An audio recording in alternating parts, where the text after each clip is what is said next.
The Sermon on the Mount is an incredible passage of Scripture because of the intensification that it has. Jesus takes the law from the outward externals and he takes it down and says, look, God is looking at your heart. God cares about what happens in your heart. And before you actually break the law by what you do, you're breaking it in your heart.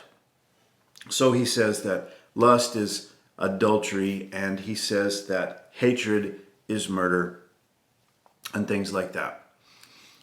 As he comes to this portion we're going to read this morning, he is showing us that this is kind of a summary statement.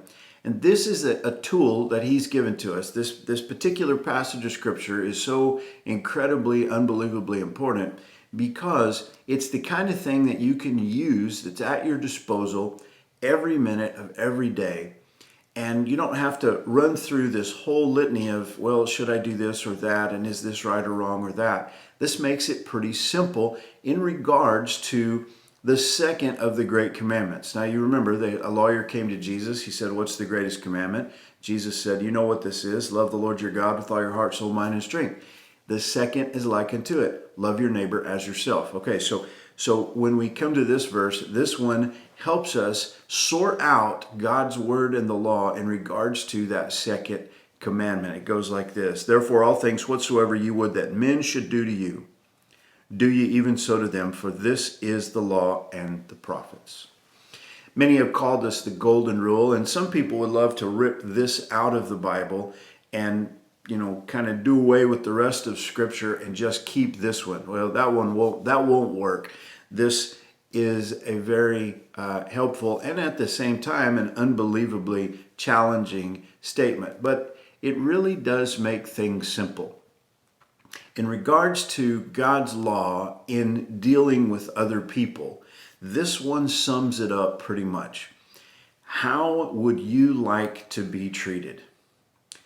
How would you prefer that people treat you? What kind of things are you going to squall like a hog caught in a trap if someone does to you? Well, then don't do that to them.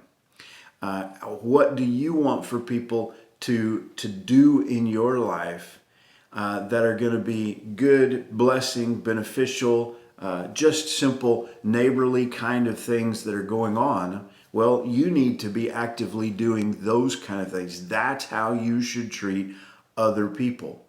This is not a retaliatory statement. Whatever somebody has done to you, do it back to them. That's not it at all. It's the opposite of that. And so, do you want for people to tell you the truth? Well, are you a truth teller?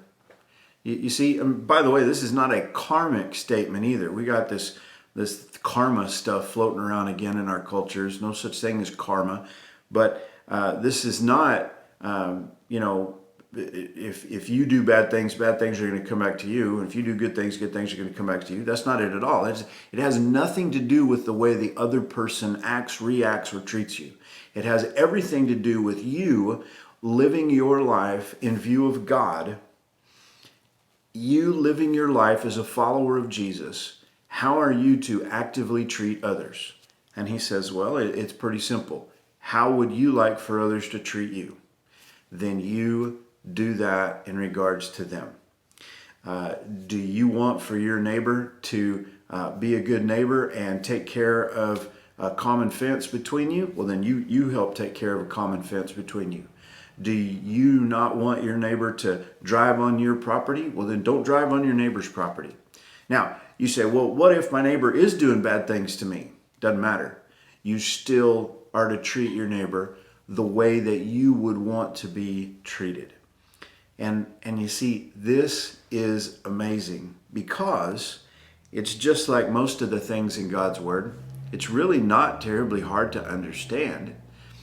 And if done, it would be earth-shattering if we would take this and implement it. Amen? Here's the thing. You need God's Spirit to be able to implement this in your life. God's Spirit's got to be living in you.